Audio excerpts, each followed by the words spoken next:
श्री स्वामी समर्थ. अवधूत चिंतन. श्री गुरुदेव दत्त. कसे आहेत मंडळी सगळं? इथं माझी चालली होती सकाळची काम. झाडू मारायचं, पुसून घ्यायचं. गॅलरी वगैरे झाडू मारून घेतले, पुसून घेतले. उंबरेला हळदीचं लेपन चालू होतं. काही लोक बघा मंडळी, स्वामींची सेवा केल्यावर नावं ठेवतात.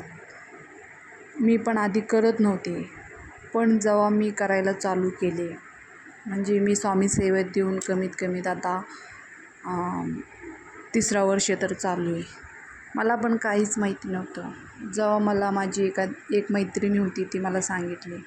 माझ्या घरात खूप म्हणजे खूप असं लयच परिस्थिती बेकार झाली होती. ती आमची घरातली परिस्थिती बघून तिने म्हटली की तू स्वामींची सेवा कर. मी म्हणले स्वामींची सेवा मला माहितीच नव्हतं काय. मी तिथलीच आहे, अक्कलकोटची जवळ माझे माहेर आहे दरगनाळी म्हणून. स्वामी महाराज तिथंच म्हणजे अक्कलकोट जवळ आहे, आमच्या गावापासून 30 किलोमीटर आहे ते गाव. तरी पण मी तिथं जात नव्हते, येत नव्हते, असं काही संपर्कच नव्हतं तिथं जाऊ यावं. मी लग्न झाल्याच्या नंतर एकदा गेले होते, त्याच्यावर मी परत कधीच गेले नव्हते. स्वामींची सेवा करायला लोक म्हणतात काय स्वामींची सेवा, सगळे स्वामी स्वामी करतात, हे ते असं म्हणते. स्वामींनी काय दिले हिला असं लोक म्हणतात. पण स्वामी महाराजांनी मला काय दिलेत काय नाही ती मलाच माहिती आहे. इतर लोक बघतात बोलतात, मग मी त्यांच्याकडे दुर्लक्ष करते. ती मला सांगितली होती स्वामी सेवा कर. मी स्वामींची सेवा करायला चालू केली. मग स्वामींची सेवा जसं जसं करायला चालू केली तसं माझी परिस्थिती सुधारण व्हायला चालू झालं.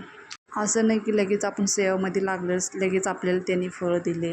त्यांनी पण आपलं परीक्षा बघते. स्वामी सेवेमध्ये आपण टिकून राहतो का नाही राहत.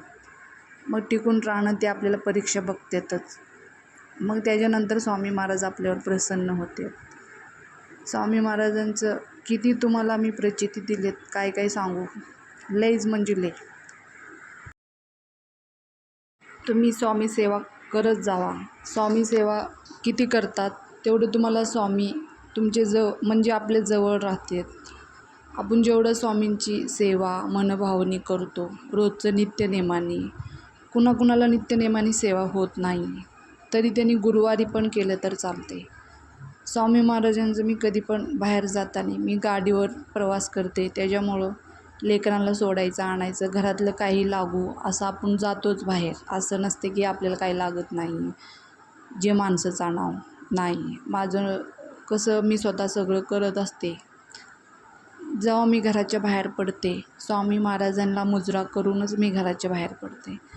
मी कधी पण माझ्या लेकरांना घेऊन जाते, मी स्वतः एकटी जाते. असं मला भास होते की स्वामी महाराज माझ्या पाठीशी म्हणजे माझ्या गाडीवर पाठीमागं बसले.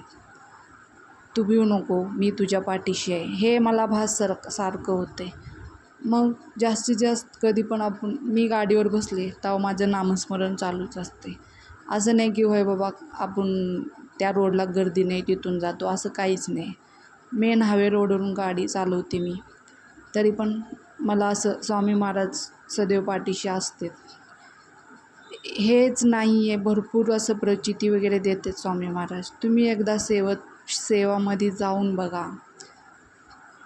मला एका ताईने कमेंट केली, हे सगळं तू सांगती हे सगळं हिंदीमध्ये सांग. मी ताईला एवढं सांगू शकते की आम्ही महाराष्ट्रामधले आहेत. आमचं मातृभाषा सोडून हिंदी भाषामध्ये मी सांगू शकत नाही, कारण मला हिंदी बी जमत नाही. आपलं मराठीमध्येच मला सगळं सांगायला येते, कारण आम्ही मराठा असल्यामुळं आम्हाला हिंदी जास्त जमतच नाही. एवढंच की ताई, तुम्ही एवढं कमेंट करून सांगितलात तसंच सपोर्ट करा, लाईक कमेंट सबस्क्राईब करा. हीच तुमची आभारी आहे मी. आजची माझी स्वामींची पूजा वगैरे झाली मस्तपैकी. कसे वाटतात माझी स्वामी महाराजा धूप वगैरे ओवाळून घेऊन. बघा मंडळी, म्हणजे काही जण असं म्हणजे खूप अशी गुरुचरित्र हे ते पुस्तक वगैरे पारायण वगैरे करतात. माझ्या हातून जमत नाही. मी जेवढं माझ्या हाताने स्वामी महाराजांची सेवा घडते तेवढं मी सेवा करते. असं जास्त स्वामी महाराज पण म्हणत नाही की तू हेच कर तू तेच कर. त्यांना आपल्या हातून काय करून घ्यायचं आहे ती स्वतः करून घेतात. हे नाही की आपण स्वतः करतो हे शब्द आपल्या तोंडाला यायला पण नाही पाहिजे. काय करून घ्यायचं आहे त्यांनी करून घेतात. इथं आरती वगैरे करून घ्यायचं आहे. माझी फायनली पूजा कंप्लीट झालेली आहे. आरती करून घेऊन मला आता आज मी तुमच्यासोबत एक रेसिपी शेअर करणार आहे, कोथिंबीरची वडे. कशी तुम्हाला रेसिपी वाटते नक्की कमेंटमध्ये सांगा. स्वामी महाराजांना आरती वगैरे देऊन झालं, आरती वगैरे दिली. माझ्या मुलांना पण आरती द्यायचं होतं मला. एक गेलं बाहेर. मुजरा वगैरे आरती देऊन स्वामी महाराजांना मुजरा करायचं. चला तर मग आज मी तुम्हाला कोथिंबीरची वड्याची रेसिपी शेअर करणार आहे. आपलं कोथिंबीर स्वच्छ धुवून घेऊन त्याला एका कोरड्या कापडावर व्यवस्थित पुसून घेऊन कोरडा करून त्याला बारीक चिरून घ्यायचं.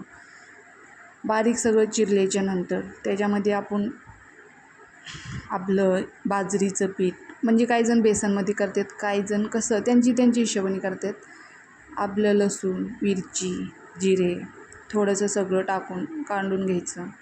मग आपलं थोडं आम्ही टाकतो थोडंसं बेसन, बाजरीचं पीठ, असं म्हणजे असं पाणी बिणी काही टाकत नाही. इथं आपण केलेलं ठेचा, चवीनुसार मीठ, हे सगळं टाकून घ्यायचं. मग ते टाकून घेतल्याच्या नंतर व्यवस्थित मळून घ्यायचं. पाणी बिणी काय लावायचं नाही. तुम्हाला थोडं वाटलं तर हाताला पाणी लावून मळू शकतो. व्यवस्थित ती सगळं मळून वगैरे घेऊन असं घट्ट मळून घ्यायचं. त्याचे रोल बनवायचे अशी छोटे छोटे. त्याचे असे रोल वगैरे बनवून चाळणीत थोडंसं तेल लावून ठेवायचं. आपण आधी पाणी उकळायला वगैरे ठेवून चाळणीला थोडं तेल लावून मग ती व्यवस्थित त्याच्यामध्ये सगळे कोथिंबीरची वडे ठेवून व्यवस्थित सगळं ठेवून घ्यायचं. पाणी उकळायला ठेवले होते मी आधीच. मग पाणी येऊस तर माझं इकडं सगळं रेडी झालं होतं. मग मी ठेवले त्याच्यावर. एक अर्धा तास तर उकडून घ्यायचं. उकळल्याच्या नंतर थोडंसं गार करायला ठेवायचं. गार केल्याच्या नंतर त्याला कापणे करायचं. मस्तपैकी तळून घ्यायचं. मी तेल तिकडं गरम करायला ठेवले.